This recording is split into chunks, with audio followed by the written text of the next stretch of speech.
Hello again, basketball fans. What is going on? It is Rick Kamla welcoming you to the SportsEthos NBA Show with Rick Kamla. Big show today. It is a reunion episode. We've got Leigh Ellis, former star on the Starters, my former colleague and homie over at NBA TV. Can't wait to talk with Leigh. He'll be on at about 11:20 a.m. Eastern.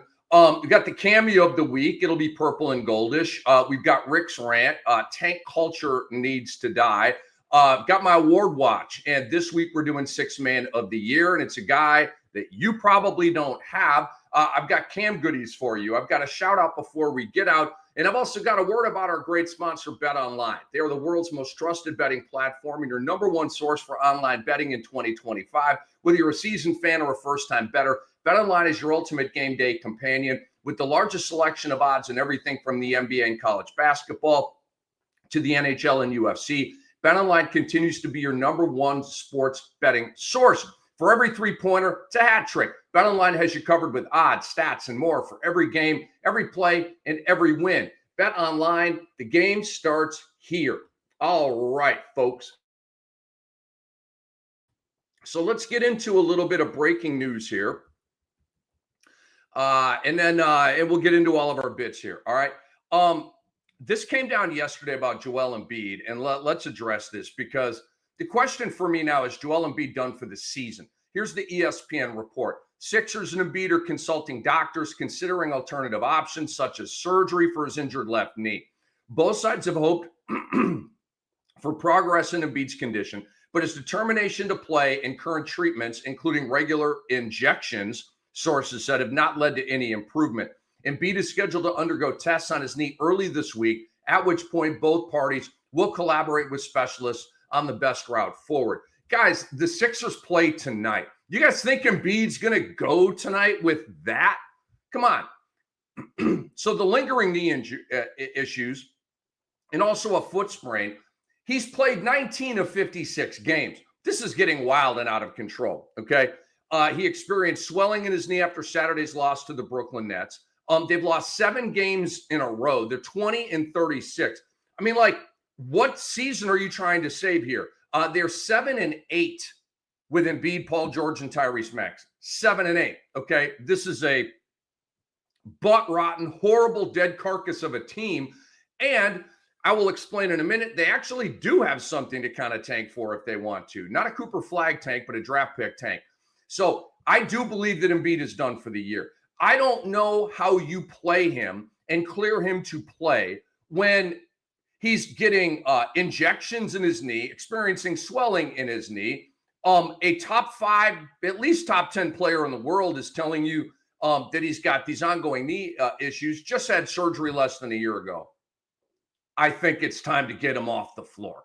Okay. And I'm usually a more is more guy and let's go. Come on, let's crank it up. But I mean, there's your hurt and you're injured, okay? When you're hurt, you should play. When you're injured, you can't play. And this certainly feels like an injury, not just being hurt, okay? Like if you're undergoing tests, how can you be cleared to play? That makes no sense to me. So Embiid ain't playing tonight. I would be absolutely jaw-drop shocked if he played tonight. And I don't believe he's going to play again this year. Joel Embiid's legacy is a crossroads here, guys. He is one of the most skilled centers of all time. Okay. He's up there with Hakeem Olajuwon, Joel Embiid, and Nikola Jokic. That's the list for me.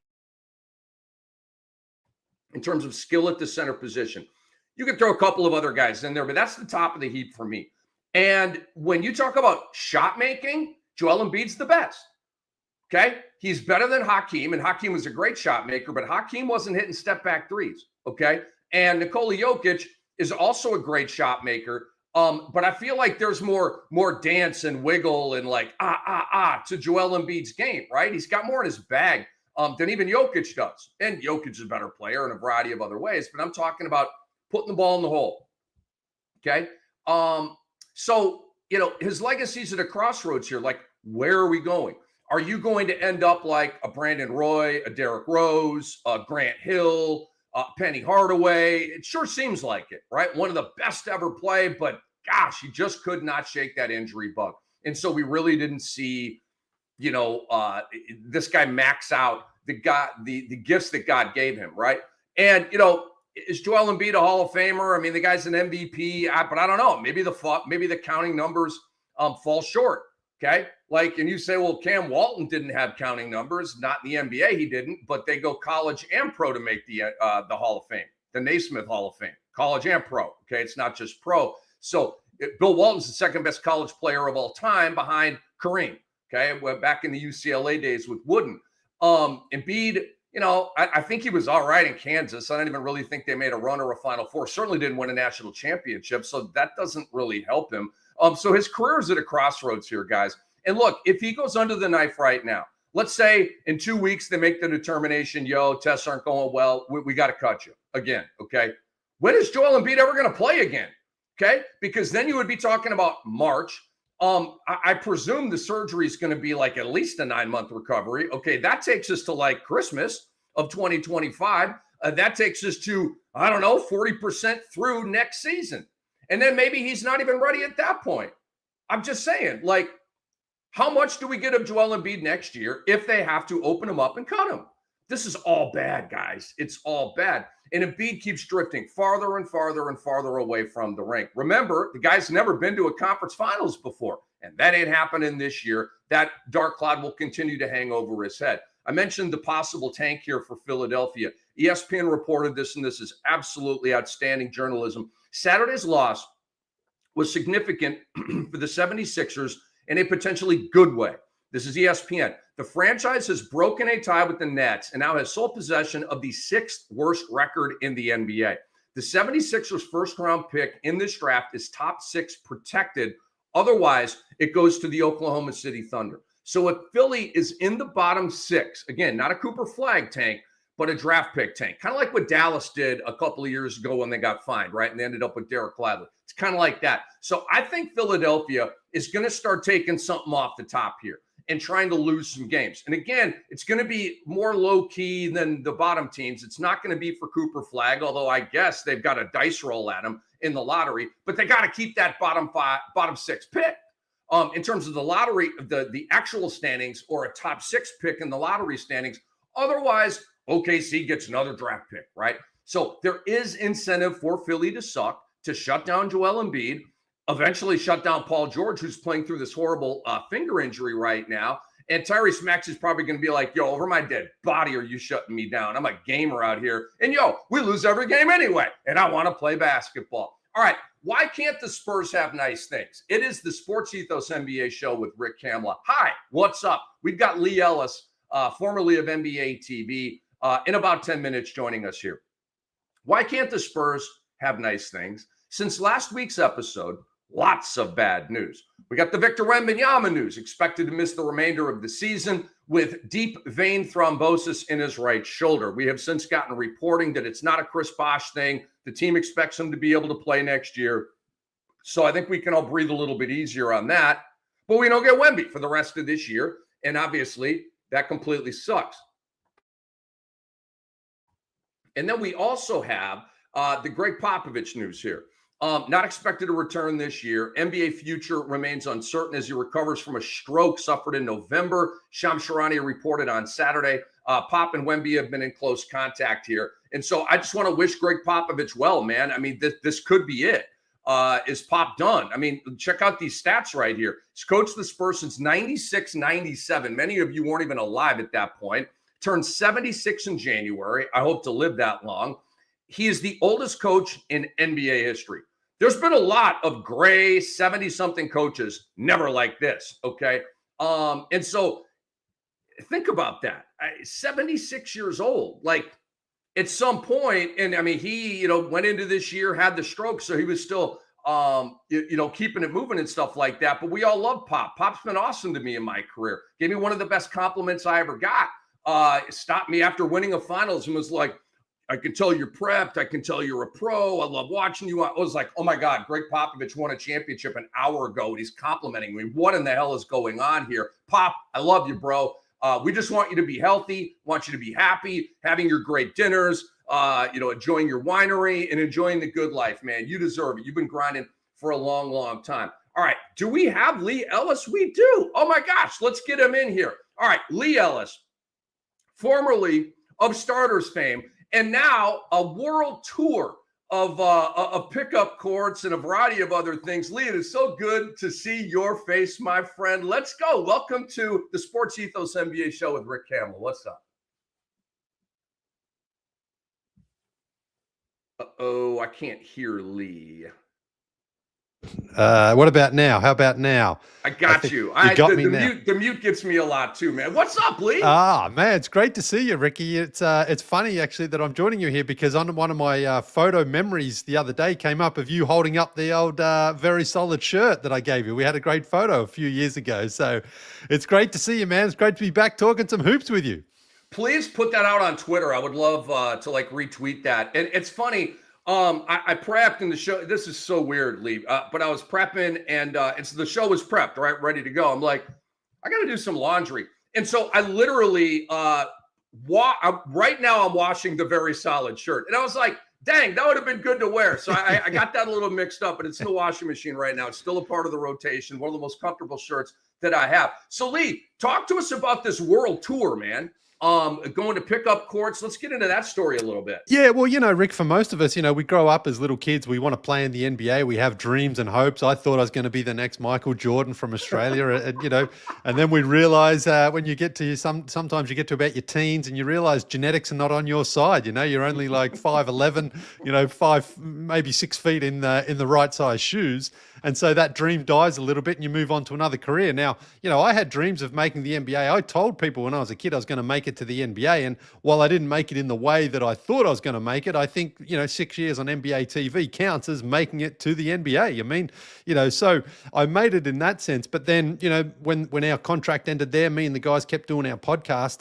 But there was a part of me that's like, I don't think you have to give up playing or loving the game just because you get a little bit older. And, I've got a family, I've got 2 boys. And I thought, I love traveling, I love exploring, I love playing the game, and I love what basketball has taught me over the years because it's not just about getting a bucket or a rebound. It's how you make friends, it's how you learn social skills, it's how you learn about yourself and how you learn about other people. And so when we were in Berlin 3 years ago, it was still kind of COVID time, no one really knew what was going on, but my wife and I had been vaccinated and we're like, we've been in the house the last 18 months, let's go, let's go out and do something. So we went over on a trip to Europe. And I was in Germany, in Berlin, on a Sunday afternoon. We're just walking around this flea market. We'd had lunch, and these dudes are shooting hoops on this outdoor court. And I just sort of walked on and said, hey, can I play? And they were like, join in, man. This guy was smoking a blunt and everything. He's like, yeah, man, come on, play. And anyway, that's a part of hoops culture too, by the way. Oh man, well, I was just in Los Angeles last week. It was the same thing there. But the point is, I started playing. I wasn't like out there lighting these guys up or anything like that. But I put some photos and videos up on my Instagram, and people started messaging me like, "Hey man, if you're ever in my city, if you're ever in my place, we got a great hoop. We got some good players. Come out and hoop." And I started trying to, realize maybe there's a way of turning this into some sort of Netflix documentary. That's the ultimate goal still. I haven't reached that yet, but like anything, man, you don't do it, and 6 months later it happens. It's a process of evolution and learning and growing. And so that's where I am right now. I've been going 2.5 years, been to 23 countries, played probably 50 or so games. It's been incredible. I met Drazen Petrovic's mom. I got drunk with Luka Doncic's dad. I played with Damien Rudej, former NBA player. So I've had a few stories and had a few great times. But it's a great new adventure that, I'm still figuring out. I'm still trying to monetize it, still trying to turn it into something bigger. But it's so much fun learning and trying and hoping that I get there. We are here to help you with that any way that we can. Me, Andre, who, of course, you have a relationship with, Leigh. Shout out Andre Lamouche, by the way. The great Leigh Ellis is hanging out with Rick Kamla here today. Sports Ethos NBA Show with Rick Kamla.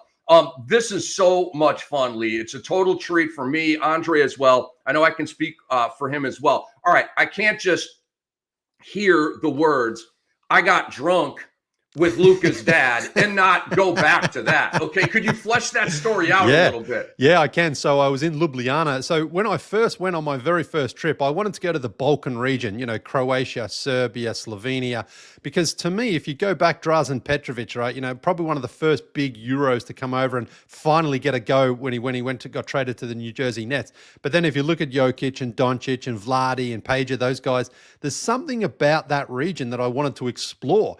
And so I went to Ljubljana first, and I have a friend there, and I said, hey, listen, I know this is a bit of a long shot, but is there any chance you know Sasha Doncic? And he actually did. He worked with him. And I said, do you think he would do a little interview with me? And he said, he doesn't really talk to the media, but you know what? I'll ask him anyway.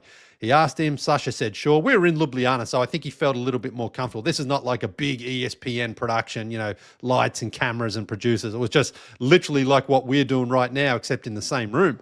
And then after the interview, a great interview, really, really fun guy to talk to, really entertaining, got some great stories, was a baller himself too back in the day. And then afterwards he said, do you want to come out for a, Slovenian dinner? And I'm like, of course. I mean, who would turn that down, And I thought we were going to go for a meal and maybe a glass of wine. Like 6 hours later, man, he was still pouring the wine. I was still eating. I was drunk out of my mind. We got a ball. I had a ball on me in the restaurant. We started flinging the ball around the restaurant. And I'm like, all right, I got to get out of here. I had to go to Zagreb the next day. I had a bus at like 8 a.m. I hadn't even packed. I didn't know where I was. I didn't know where my hotel room was. And I'm just like, oh, man, I got to go. Sasha, I got to go, man. And he's a big dude. Luka's what, 6'8". Sasha's probably 6'7" himself, wow. And a little bit heavier than Luka these days as well. But, man, I tell you, this is all to me as well what part of the travel experience is like you say yes 100% of the time when someone says you want to come and eat what locals eat. You do it, you enjoy it, and then you have a story like this where I'm just stumbling back to my hotel room going like, I just got bombed with Sasha Doncic, man. I don't know how I'm going to top this. And so, it's one of those things that, and even, like I haven't seen him since then, but I've exchanged a few. He's not on social media or anything like that, but I've exchanged a few messages with my friend. And I said, hey, tell Sasha I'm thinking of him if he's ever in Atlanta, because he does travel to the US occasionally, to watch Luka. I said, if he's ever in Atlanta, man, he's getting drunk on my dime this time, So, so it's great. And those sort of unplanned, unexpected stories that just kind of pop up, those are the ones that I think are the best experiences in life, because there's no way you can plan that. There's no way you can say to someone, hey, I'm leaving the No Dunks guys. I'm going to get hammered with Sasha. Watch this, like it just happens by traveling, by being there and being open to new experiences. And saying yes, and you can't turn that stuff down. Everybody out there.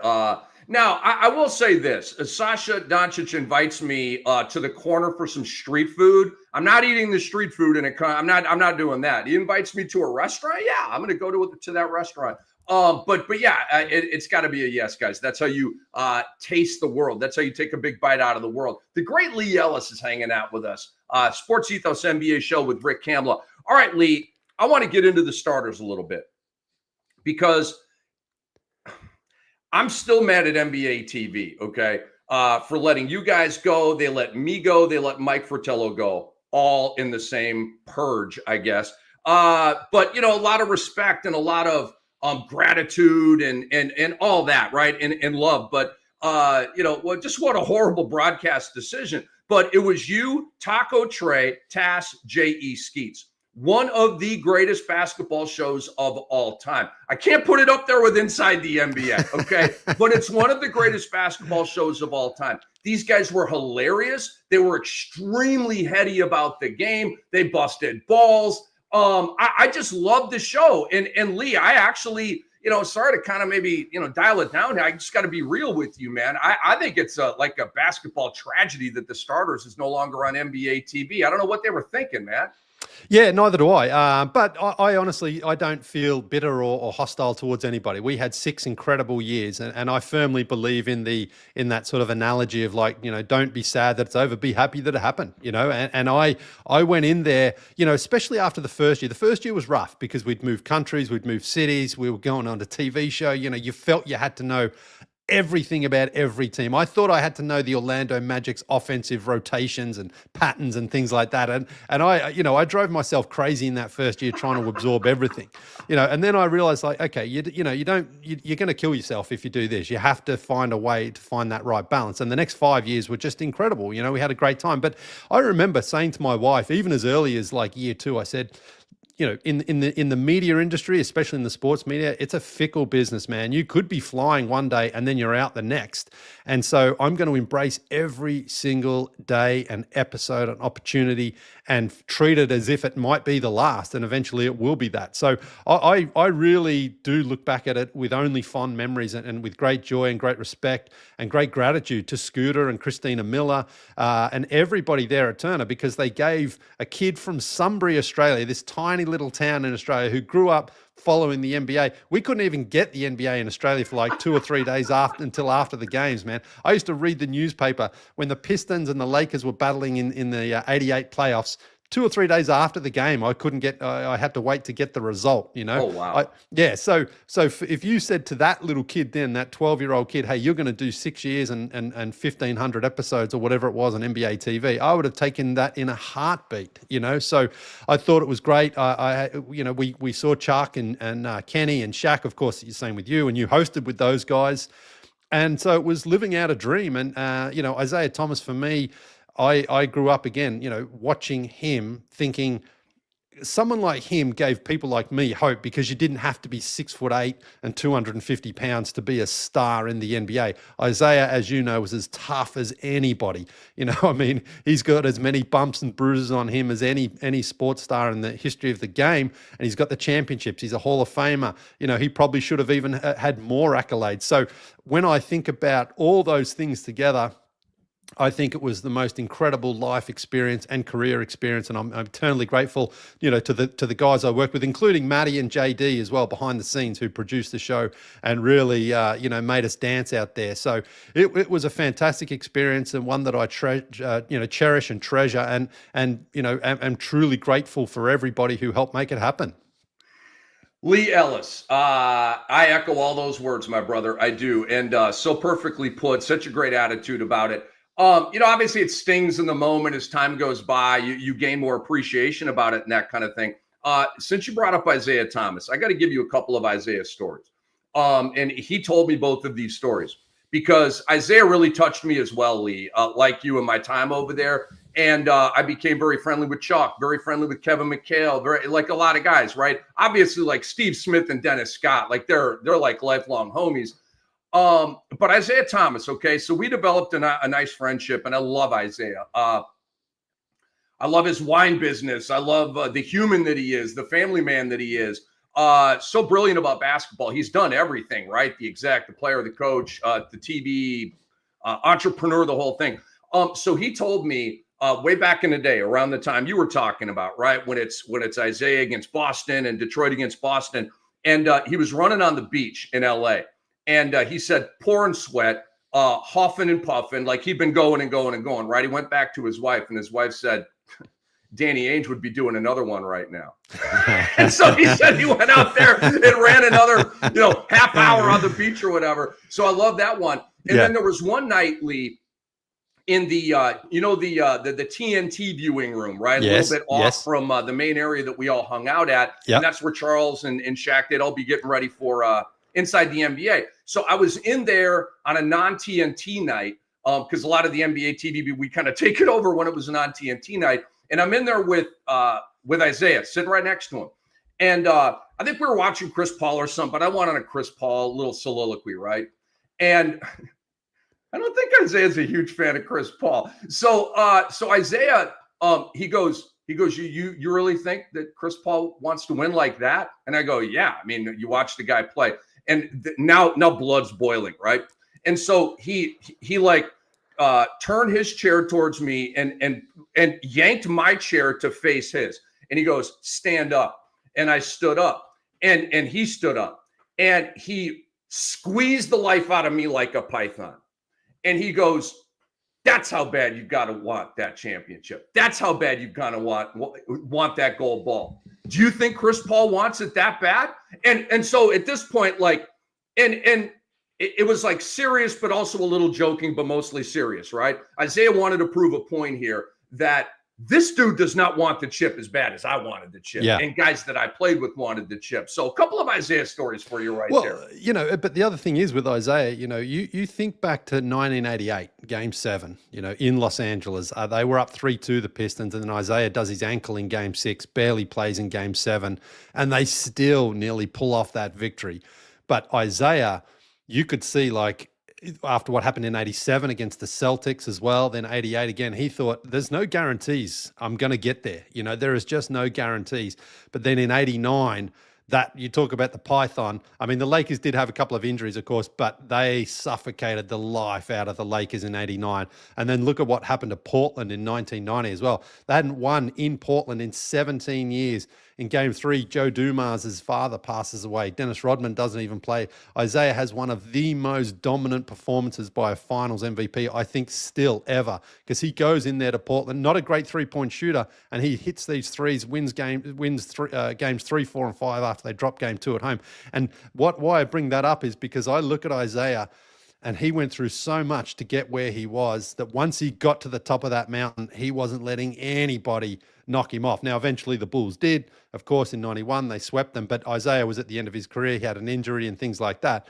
But that's where I look at Isaiah. And what you just told me about that story, that's the sort of fire that I think of when I think of Isaiah. Like you and me look at Chris Paul, and I think Chris Paul, Hall of Famer, superstar and all that. But Isaiah can tell you the difference and show you the difference between the two players. And, you know, Isaiah was not going to let anyone deny him. And he had to go through the prime Celtics. He had to go through the prime Lakers with some really nice home cooking there from the referees in Los Angeles for a couple of those games. No doubt. And Isaiah, and I talked to him a lot about that as well. He said, you know, in the 80s, everyone wanted Lakers Celtics. No one liked the Pistons. It was Detroit. No one wants the Pistons crashing the parade of the, you know, Magic and Larry show.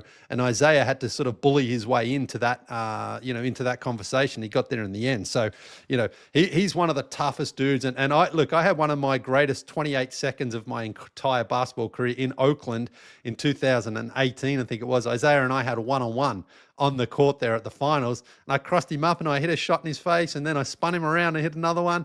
And I'm like, Isaiah, I'm showing you the ultimate respect here by showing you no respect by going at you as hard as I can, because that's what you taught me.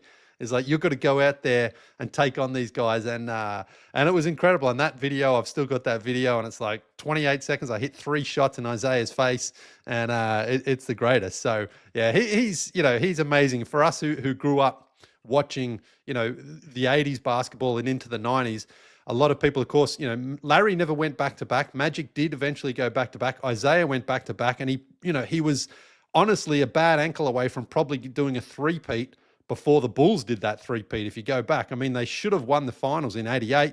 I think then they win them again in 89. And then by then the Blazers had no chance against them in 1990. So it's all, you know, all these factors come into play. You can always make an argument about, you know, a particular series and storyline, but I think that's a thing with Isaiah. And you go back even 1 year further, 87, if they don't lose to the Celtics, I mean, 4 in a row is not just completely implausible to see, considering how good Isaiah and the Pistons were.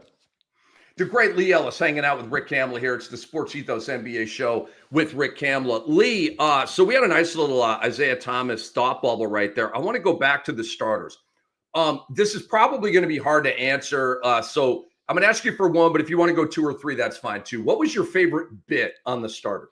Well, I think probably the best moment and still the most surreal for me was it was 10 years ago, actually, at the All-Star weekend. What we used to do for the All-Star weekend was like compile our favorite All-Star memory moments of all time.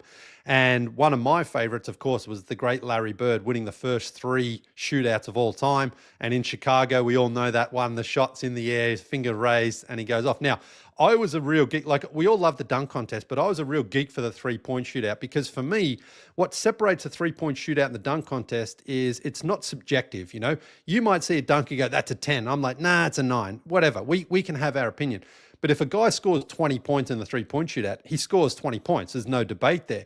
And I used to watch how Larry would approach what he would do in the 3-point shootout. And he'd line the balls up perfectly, so the seams are right there. He had the balls to his right-hand side, and the results spoke for themselves. So I spoke about that. And then in 2015 in New York, Steph Curry had been in the three-point shootout 3 times by that point of his career, and he'd never won it. Now, we knew he was a great shooter. We probably didn't think he was the greatest of all time at that point. But then he wins it in New York, and he was asked afterwards, they said, hey, you've been in this 3 times, you haven't won, you won it this time, what was the difference? And he referenced what I talked about when Larry Bird, how he lined the balls up to his right and he started firing away. And he said, so I guess that was it. And so Steph Curry, the greatest shooter the game has ever seen, heard something I said and then actually went and put it into practice and had success with it. Now, he didn't mention my name in that press conference, but he was referring to that. And then a few years later, I went to Oakland and we talked about it. We shot a feature and I got to shoot around with Steph Curry for like half an hour, 45 minutes, just me and him, just a couple of dads talking buckets, talking shooting. And then I got on a bit of a hot streak while I was there. I hit 4 threes in a row right in his face and Steph was cheering me on. And I'm like, you know, when you think of like world athletes, you know, from 2018 or so, there's like Ronaldo, there's Messi, you know, Tom Brady, and there's probably Steph Curry right there, LeBron as well, of course. And I'm like, you think of how many demands, and you know this yourself, how many demands these guys get placed on them, media requests, you know, sponsorships, all those sorts of things. And here I am having a private shoot around with Steph Curry, and it's like I'm talking to you right now. We're just a couple of dudes who love basketball, shooting around, having a great time. So to have that experience is really, really wild, and one that I can't, you know, I'll never get sick of talking about it, as you can see, and I almost can't articulate just how cool it was in that moment to be there, just me and him, and I didn't feel nervous, I didn't feel like overawed by the moment. I thought, this is where my life has kind of brought me to this point where I'm hanging out with Steph, I'm shooting threes, and I'm having a great time. So those, again, a little bit like the Sasha Doncic story. If I had said to someone 10 years ago before we went on NBA TV, said, hey, watch this, I'm going to be shooting around with Steph Curry. I'm going to give Steph Curry a little bit of advice that he's going to use to become the first time he wins a three-point shot. People would call you the craziest things in the world, you know, and rightly so, because it'd be like saying, hey, Lionel Messi, you know, he missed his free kicks. I'm going to give him a little word of advice here. And then he goes and hits these free kicks. People would think you're the stupidest person on earth. So, you know, for these things to unfold the way they did were truly special. And I had such a great time. And, you know, those sorts of memories for me are going to live with me forever. It just was such a different show. And, you know, you've got the sort of the standard, you know, announcers, you know, me, Vince Cellini, Matt Weiner, you know, Andre Aldridge, you know, and, you know, we're in our lane and doing our thing, and you can flex a little personality from time to time. But the starters, these guys had an open canvas. These guys, you guys were like James Bond, 007. You had a license to kill. They could do anything. I mean, within reason, obviously, but you guys didn't have to go by regular broadcast rules, regular journalistic rules. You could just hang out and have fun. And you didn't have to talk about, you know, the hard news and the soft news. You didn't have to worry about all that kind of stuff. It was just, yo, man, we're shooting hoops. Let's have fun. It was such a brilliant show. And I you know, people can probably still go out and watch it on YouTube. And a lot of this stuff is still timeless because who was the guy? Was it you, Lee? I can't remember. They put one of the cast members on a table or something. And they were ripping off chest hair with wax. I was like, this is on NBA TV. This is a basketball show, but I freaking love this. I have no idea what they're doing, why they're doing it. Was that you on that table that day? Yeah. So I lost a bet. That's why I did it. So we used to, every night, we used to pick one game and be like, right, you know, Lakers, Warriors, Lakers are 4.5 point favorites. I'll take the Warriors to cover, whatever it was, you know. And over the course of the month, everyone's record then would add up at the end of the month. And if you lost that month, you would have to do something crazy like that. And I lost that month, and the payoff was, all right, you got to get your chest waxed live on camera. So, you know, but these are the sorts of things as well. We always decided, or we always took the approach that, you know, we're here to entertain. None of us are former players. None of us are former coaches. None of us are former pros in any regard. So we don't pretend that we are. we just want to cover the game like so many people do, where you have fun. You watch the game and you take some little bits and pieces out of it, but you also try to provide, an analytic, style to it that is your own, and for me, I always tried to focus on things where players at our level could maybe concentrate on, which is we're never going to be able to dunk like LeBron, or even shoot like Steph, of course, but passing the ball, setting a screen, running a play, moving around, getting in the right position, all those things, all those fundamentals, anybody can learn those. And that was the sort of focus that I tried to work on, was look, this team might not be the best team, but look at how they run their offense. Look at the sets that they use to try to maximize the players they have. Because, when you have 5 players on a court, if you have a LeBron James, it tends to mean that team is always going to be in a stronger position than the other team. But you look at Mike D'Antoni's teams. He had James Harden, then he had guys like, Gerald Green and Eric Gordon and Trevor Ariza. No disrespect to those guys, but they're certainly not LeBron. But it's your job is get out there, shoot threes. That's all we want you to do, and that almost worked. They almost made it all the way there. So, for me, that's what the sort of approach I took was the same with my own. It's I want to be myself and how I follow the game, how I look at it, how I critique it, how I analyze it. And as you know, Ricky, I mean, some people love you, some people hate you, man, but you can't please everybody. And sometimes no matter what you say or do, people are going to hate on you and other people are just going to appreciate you. But as long as you're being yourself, then you can go to bed at night and not worry too much about things, because once you start thinking right, I've got to change to please this people or these people, then maybe you're going to put a few other people offside because they don't like that. And, that's probably one of the harshest things I think about social media, is that people say just horrible things with no accountability and no responsibility. And we're all humans. I mean, if someone's going to criticize you, I'm open to that. I just want to hear it and I want to see your face. I want to see you standing behind your comments and your critiques, rather than just some anonymous troll on Twitter saying nasty things to you. Completely agree. The great Leigh Ellis hanging out with Kam here. It is the SportsEthos NBA Show with Rick Kamla. A couple of questions briefly here. I got to ask you, and then we'll let you go, Lee. Where were you when Luka Doncic was traded to the Los Angeles Lakers? In bed, asleep. And I woke up and I got a text message from a radio station in Australia, and they said, can you come on and talk about the Doncic-Davis trade? And I'm like, what the hell is this guy talking about? What do you mean the Doncic-Davis trade? And it was, when you wake up in the morning, you're like, all right, I'm groggy, whatever. And it took me, honestly, 5 minutes to be like, I don't get what this guy's even asking. So I didn't even respond to it. And then I got another message from another friend of mine saying, I can't believe Doncic is on the Lakers. And I'm just like, all right, what's going on here? What's going on? So I went in and I saw it. And I still had to read Shams' tweet a couple of times. He even said, remember, he said, this is real. This is real. It's happening. So it took me probably 15 minutes of being awake before I actually processed that it was real, because it happened, I think, at midnight on the East Coast here. So I was well and truly lights out by then. But yeah, definitely, because I spoke to the guys in Australia and I said, you sent me that message. And I was like, what the hell are these guys talking about? Even Davis, I was like, which Davis is he talking about? It didn't, there was no way it was going to be Anthony Davis. So it was crazy, man. It was crazy. But that's why we love the NBA, because this sort of stuff happens. Never a dull moment, man. If Luka can be traded, literally anybody can be traded. All right, Lee, before we let you go here, just tell people what you got going on, what you're writing, what you're producing, the podcast, all the endeavors that are going on. Tell them where they can find you. Yeah, so I do have my own podcast on Sunday nights and Friday mornings, Basketball Passport, it's called, with me and Anthony Irwin. We talk, on the Fridays, we tend to talk more international basketball, not just the NBA, or we focus on the non-US born players in the NBA. And then Sunday night tends to be more just a general NBA wrap. I was in the All-Star weekend last weekend in San Francisco. I've got some content coming out from there.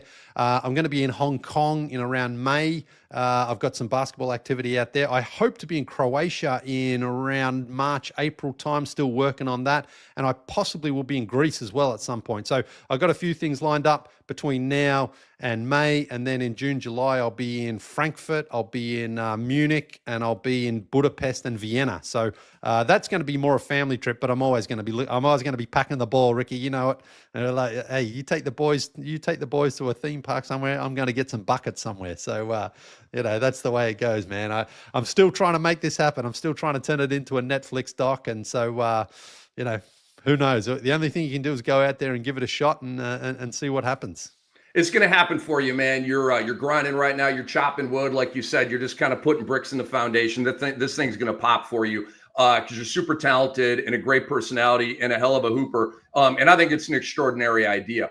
Leigh Ellis, can't thank you enough, man. It means so much to me to like reunite with you and share these stories and bring it back to the NBA TV days a little bit.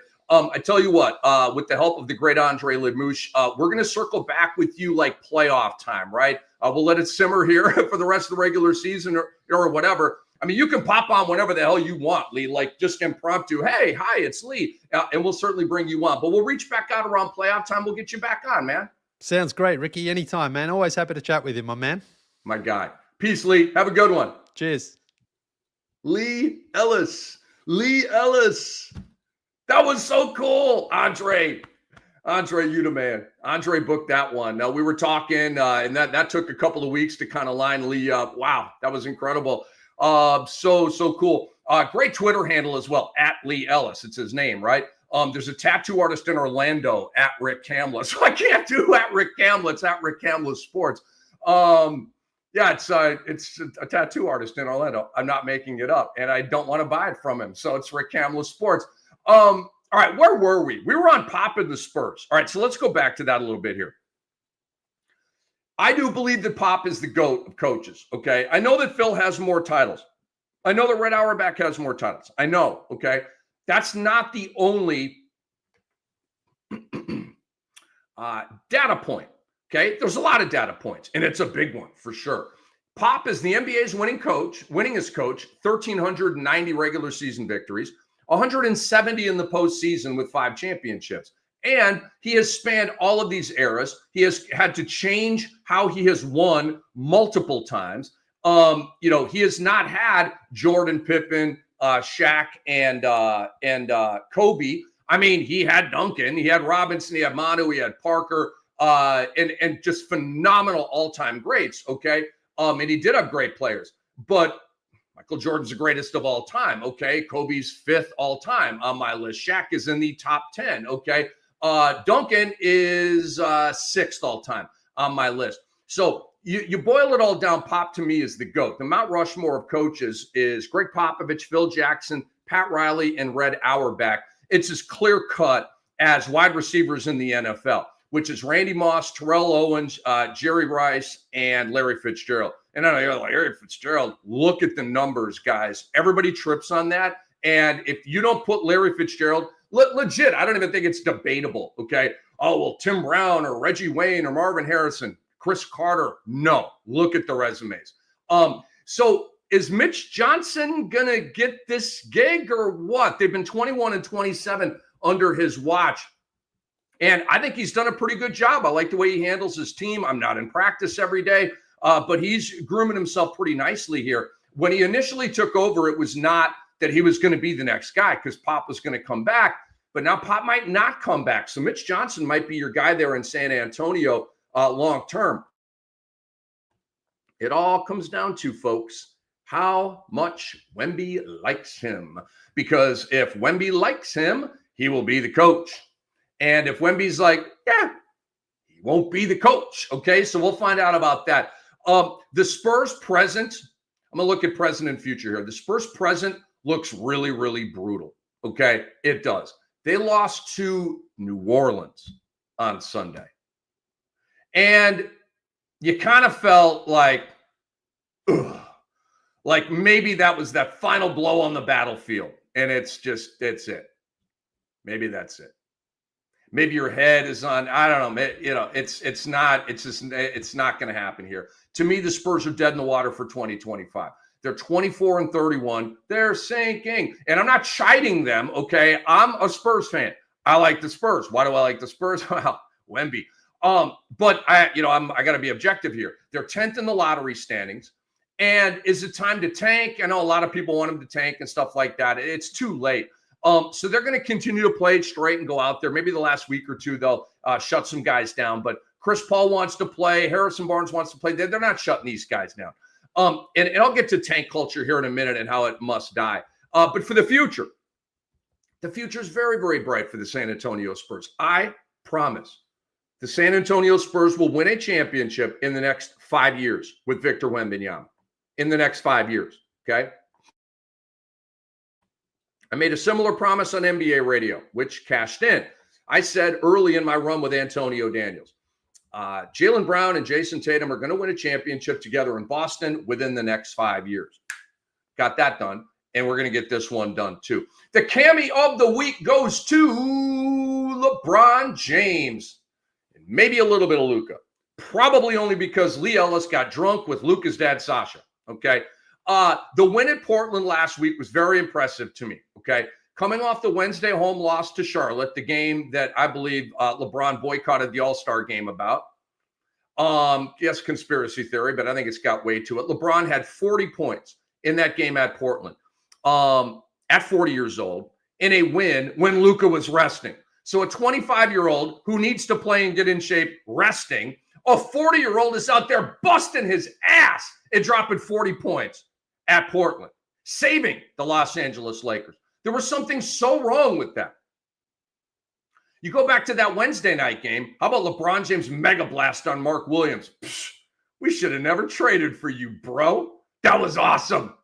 Then you had the win at Denver on Saturday night. And because I got a little Luka thing right now, a little beef. Just with the weight and the rest. And like, it's not like I don't like Luka as a person. I don't like how the team is handling him. I don't think he works hard enough. That's where all that goes. And you guys have known that for a while here. Okay. But then Luka goes off on Saturday night at Denver. You had 4 Lakers in with 20 plus. Rui Hachimura, Austin Reeves, LeBron, and Luka. Okay. Luka had 32, 10 and 7, 1 block, 4 steals. I don't think I've ever seen Luka play defense like that. And I believe that Luka Doncic was ultra inspired and activated for the first time in a Laker uniform because he was playing against his Serbian homie, Nikola Jokic. We know that Nikola Jokic and Luka Doncic are great friends. They are brothers. They party together. Their families probably hang out together. They get together at All-Star Week. Like they're dudes, okay? Like they're boys, all right? And you know that Luka wanted to show out against his boy Jokic. And Jokic was not good. He shrunk like Harden would. He went 12, 13, and 10 and took 7 shots. And he really wasn't in that much foul trouble. What the hell was that? I believe, until proven otherwise, that game was an aberration for Luka Doncic. I know 32, 7, and 10 is like his career average, right? That's not what I'm saying. I'm saying he was so average in his first few games with the Lakers and pop, okay? What are the circumstances of the pop? You have the reunion with Jokic. So, Luka, go out there and pop against somebody else and shut my ass up. Because as long as you are playing lame and as long as you're resting in the mid, I'm going to be on this, okay? Because it's go time, all right? You all are talking championship with the Lakers. I'm not buying it, but you're saying it. Luka the other day, the only thing we're here for is to win a championship. Then, damn it, put in the work, bro. Okay? Sweat. Stop eating carbs. Eat salads. Okay? That's how you're going to do this. Otherwise, you're going to run out of gas at the top of the mountain, just like you did last year in June against Boston. Okay? Ran out of gas. Couldn't play defense. You had to smile. Nobody smiles in the finals during the game. What are you doing? Oh, I got another foul called. I mean, no, this is the finals, bro. Ramp up your seriousness, please. LeBron, get him right. Please, LeBron, get him right. Luka needs to maintain this level, okay? This level right here. The Lakers are in great shape, guys. They are looking pretty attractive right now. They're still a player short, the big thing, right? But entering Sunday, they were 4th in the West, 34 and 21. Shout out to JJ Redick, who's doing a great job. But the Lakers guys are not one of my core contenders because they didn't swing the Mark Williams trade. Had they, they'd be a core contender for me. Jackson Hayes doesn't float my boat. He just doesn't. Okay. Lakers have a core four. I can't call it a core four. Rui is not core four-ish. Okay. I'll give him a big three with Luka, Reeves, and LeBron. Can't give him core four. But the core contenders are Cleveland, Boston, New York, OKC, Denver, and Milwaukee. Core contenders: Cleveland, Boston, New York, OKC, Denver, Milwaukee. One of those 6 teams is going to win the championship this year. You say, why Milwaukee? Dame and Giannis. Very, very, very dangerous duo. And they've got other guys, right? Portis will be back, Lopez, Kuzma. So I'm not counting them out. Because they have Giannis and Dame, they're a core contender to me. Fringe contenders, okay? So that next tier down: Lakers, Grizzlies, Rockets, Wolves, Warriors, and Pacers. And you say, wow, no Clippers? The James Harden factor. You know how it goes in the playoffs. Come on. Game 5, Game 6, Game 7, 2 of 17. Okay. It happens every time. You can't win in the playoffs with James Harden. You cannot. Okay. So that's why the Clippers could not be included even as a fringe contender by your boy Kam. It is the SportsEthos NBA Show with Rick Kamla. And what are we doing now? Let's move on to Rick's rant. We got to talk about tanking culture. I got a good buddy that I rock late nights with. His name is Steve Alexander, Hall of Famer, a.k.a. Dr. A. And I love that man. He is not a friend or a colleague. He's a brother, okay? We're blood. And he's always trying to push the tank button with teams. And I laugh at it, right? But, like, I know he's not the only one. Fan bases, as soon as, like, the what's at stake leaves their team, boom, shut it down, tank. Cooper Flag, blah, blah, blah. Tank culture must die, Dr. A. The league has enough black guys. Tanking and shutting down players is terrible for the league because it takes the best players off the floor. It creates unwatchable, lopsided games. It sends the wrong message to fans who go away and never come back. I told you the story about trying to find All-Star Saturday night in the All-Star game at bars down here in Largo, Florida, right on the Gulf Coast. Okay, people were like, what's the NBA? Like, legit. I was talking Martian to these people, okay? I'm telling you, to me, the NBA has lost a lot of people, and they're not coming back, okay? So the people that they still have, stop pissing them off, okay? It's bad for business. With the league dealing with a ratings crisis right now. There's a ratings crisis, right? I just saw the All-Star game, second lowest rated All-Star game in history. The last thing they need is G League ensembles in March and April, okay? They don't tank in the NFL. They don't tank in the NHL. They tear down teams in Major League Baseball, but it's more about being cheap and bringing up prospects than it is tanking for Wemby or Flag. There's no hype guy in Major League Baseball like that. Maybe once in a generation, but not like every other year. The NBA is on a treacherous island all to themselves with tanking. The NBA needs to find teams who shut down players. I'm going to say that again. The NBA needs to find teams who shut down players. The NBA needs a medical team to also evaluate and then prove to teams that their players, Lauri Markkanen, are healthy and need to be playing. If the Jazz want to sit Lauri Markkanen, John Collins, Walker Kessler, Colin Sexton, and Jordan Clarkson in a various dubious and shady-looking rest scenario, kind of like what they have going on tonight, then prove that they are injured and not just hurt. Our doctors will check on Markkanen. We're going to fly him out to Utah, bro. Yep, we're getting all up in your business. You can't leave this to the teams. The teams are going to ruin the league, okay? They kind of sort of already are with this tanking bull crap, all right? Wait for it. It's coming, and a lot of these games are going to become unwatchable. And you're going to have more of these maybe fringe, maybe I'm in, maybe I'm out fans going, screw the NBA. Everybody tanks and shuts it down, and that's how these people talk, okay? That equals money. The NBA needs to be heavy-handed with this because there's a state of emergency going on. It's one thing if there's a little bit of a problem. It is a state of emergency. Whoop, whoop, whoop. DEFCON 1 at your door. That's where it's at. All-Star Weekend sucks, okay? People are tuning out. What else is there to watch right now, guys? You tell me. NHL? What else? There's no golf. There's no tennis. No baseball. There's no football. It's basketball. You have college basketball, and college basketball is probably beating pro basketball right now because of Cooper Flag and because of tanking, okay? I would go. I'm very, very passionate about this, guys. But there's a state of emergency going on right now. And I love this game, and I love this league, and I want what's best for it, okay? And I know that you've heard some of this stuff before, but it needs to be said again and again and again and again, okay? Because if nobody is saying it, then tanking just becomes the norm.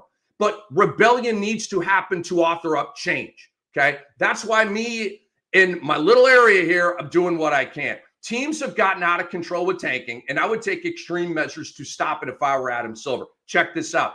I'm going David Stern on this issue. David Stern hated resting and load management, particularly when it came to significant games. He viewed it as disrespectful, disrespectful to fans in the sport, often publicly expressing his disapproval, like when he criticized the Nets for resting their starters in a nationally televised game. He considered it inexcusable to sit their players in that game. He also said, shame on the Brooklyn Nets. David, up in heaven, I love you to this day, and I miss you down here on earth. I love David Stern. Love David Stern. David would devise a system to stop load management beyond just the 65-game rule, which was authored up by me with the help of Antonio Daniels on NBA radio like 3 years ago. Like 2 years before they adopted the rule, I was like, they need a 65-game rule. Duh. What are they waiting for? Boom, 65-game rule. Put my name on it. Is tanking going to be a big thing down the stretch? Okay. Or are the league and teams on the same page with this? Check this out. NBA Commissioner Adam Silver has said, tanking is a serious issue. The league will take action. I'll believe that when I see it, including monitoring teams and considering relegation. I'll also believe that when I see it. Silver also said the league has made changes to reduce incentives for tanking. Okay. My hope is that we see less tanking, and it needs to go down that way. Okay. So let's get into the possible tanking teams here. These numbers were all going into Sunday's action. I did this research on Sunday. Toronto, 17-39, 13th place, 5 out of the play-in tournament. Their draft situation, they're number 5 in the lottery standings, 10.5% chance at Cooper Flag.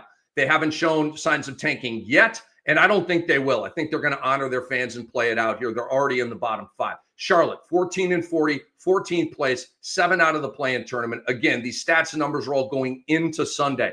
All right. Their draft situation, number 4 in the lottery standings, 12.5% chance at Cooper Flag. Okay. Charlotte is not tanking. They're resting LaMelo a little bit in back-to-backs. They're playing Bridges. When their guys are healthy, they play them. They just don't have any healthy guys. Okay. So I don't really see them tanking. Washington, 9-46, 15th. Okay. They're dead last in the NBA. Their draft situation, they've got the first overall pick, at least the pole position for it, but only a 14% chance at Cooper Flag after all those losses. That is a good move by the NBA, but I'll explain in a minute that it all comes down to 3.5%. Tanking comes down to 3.5%. You're like, what are you talking about? I'll get to it. Hang in there with me. Okay. Washington also has a late first-round pick via Memphis. Is Washington tanking? Of course they're tanking. Okay. They have been all year. Utah, 13-42. They're in position for the number 2 or number 3 pick.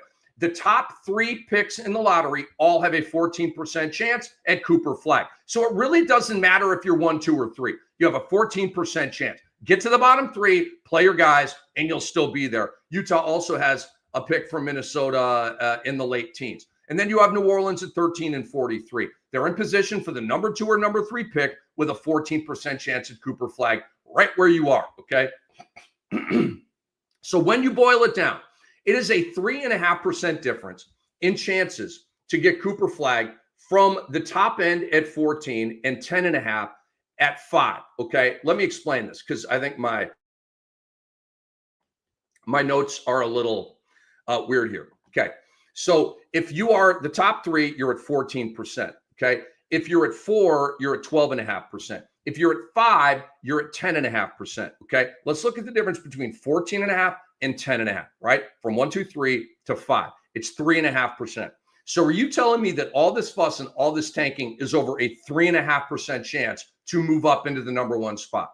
Okay. Some nerds would say, yeah, it's 3.5%. And I would say, we're going to ruin the freaking league over 3.5%? Are you serious? You can ruin the league over 75%, a probability. You can't ruin the league over 3.5%. That's stupid. We're going to shut our guys down for the last 2 months, defecate on our fan base, and create unwatchable basketball for the world over 3.5%? Stop it. The madness must stop. Stop tanking. You're already in the bottom 3 with a 14% chance. You literally can't improve your chances at Cooper Flag. You can't. You get a 14% chance.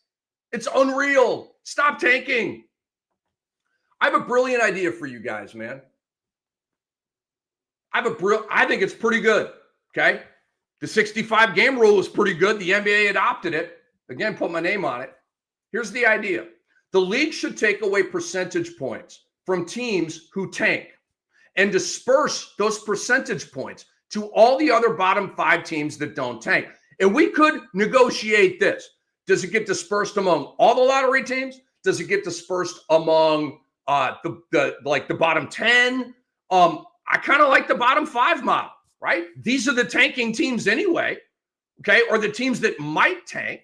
So we don't need to gas up and incentivize teams that are trying to make the play-in tournament, like a Brooklyn, right? Like, why am I giving them extra percentiles? No, I want to give extra percentages to, let's say Utah just plays it straight the rest of the year and plays all their guys, right? Okay, you get rewarded for that. And then if Washington shuts down Poole and shuts down all these guys, and it's obvious, right? Washington, I'm taking a percentage away from you. I'm giving it to somebody else. Okay, I'm telling you, Silver needs to go gangster on this. He won't, okay, but he needs to be more like David Stern like this. Grab the steering wheel back from these teams and save his league, okay? This is a crisis after all. All right, so how much time do I have left here? A little bit of time left. I want to get first and that's Rick's rant, okay, ladies and gentlemen.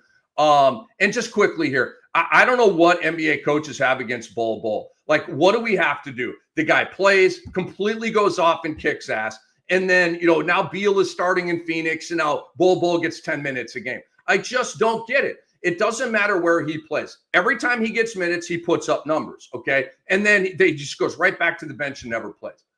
It is one of the great mysteries of all time in the NBA to me. I just don't get it. The guy is literally compared to Wemby, and no coach ever wants to play this guy. I love Bol. Bol, we got you out here, bro. Free Bol. All right, my weekly award watch. We got to get to the 6-man award here, all right? Malik Beasley is the 6th man of the year. Saw it again yesterday at Atlanta. Okay. In a return to Georgia, he went bam, bam, bam, bam, bam, bam, bam, bam, bam, bam, bam, bam. He just hit another 3. Okay. Hit 6 of them, had 24 points. He was basically the difference in the game. He's pretty much been all year for Detroit. Okay. He has been the best pure bench player in the league this season. Okay. Because Amen Thompson has split starts and reserve games perfectly. 54 games, 27 starts. If Amen came off the bench every game and he had the numbers that he had right now, he'd be my 6th man of the year. But he's come off the bench for half the games. That, to me, drops him, okay? Beasley's the best pure bench player in the league this season. He is the most important bench player on any team this season, okay? Where would Detroit be without Malik Beasley scoring 20 basically every night? They wouldn't even be close to the top 6, okay? He is 2nd in threes made overall behind Ant-Man. Malik Beasley has more made threes than Steph Curry. Give this man the 6th man of the year award. He's at 16.5 points, 42% from 3 range. That is a career high. Amen Thompson's number 2 on my list. I explain why. His stat line goes 14, 8, and 3, 1.3 blocks, 1.4 steals. Total and complete badass, one of my favorite players in the league. Number 3, Peyton Pritchard. And the odds are that he's going to win it, okay? Why? It pisses me off. People have put this race to bed in November. Peyton Pritchard's 6th man of the year. Why? Because he had a couple of 20-point games. Peyton Pritchard's numbers on the year, guys, are at 14 points, 4 rebounds, 3 assists, shooting 41.5% from 3, okay? Beasley is scoring more points, has a higher three-point percentage and has been more valuable to his team than Pritchard has to his team. Pritchard is the cherry on top of the already really tasty sundae. Malik Beasley is brick and mortar of the Detroit Pistons. He is like their fourth most important player, maybe their third most important player. Pritchard's like the seventh most important player on Boston. Okay? Stop it. Stop the madness. Reopen your thoughts. Malik Beasley, the sixth man of the year. DeAndre Hunter is number 4, 18.5 points, 41% from threes, been terrific all year, although the numbers are dipping in Cleveland like we said they would. And then Ty Jerome. No one's talking about Ty Jerome for sixth man of the year. I got him at number 5. Ty Jerome did it again last night. Another big game against Memphis. 11, 2, and 3 is his points, rebounds, assists. 1.2 steals. 52, 44, 88 is his shooting slash here. So Malik Beasley for sixth man of the year. We need to kind of pump that up a little bit and get him going. And since we're on Beasley, just a shout out before we get out. I want to shout out Cade Cunningham. He is not resting on his all-star laurels. He has taken his game to another level since returning from the break. Okay. Cade is not going to generate MVP chatter this year, I don't think. Okay. But he is playing like an MVP right now. And if I saw Kendrick Perkins say like low key, second tier of MVPs, I'd be like, thank you. One of the big boys finally recognizing what this stud is doing every single night.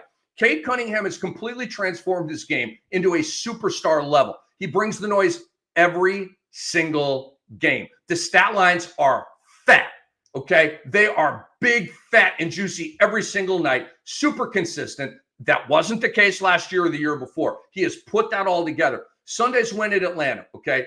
38, 7, and 12. 3 blocks, 1 steal. My God. Friday, the win against San Antonio. 25 points, 12 assists. Every game. Detroit is 31 and 26.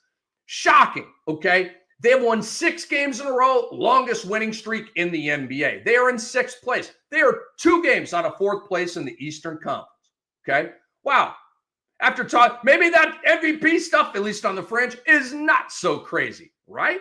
He should be in the top 10 for it. If you're going to do MVP all the way to 10, I think like NBA.com does, Cade Cunningham's got to be in there somewhere, man. He does.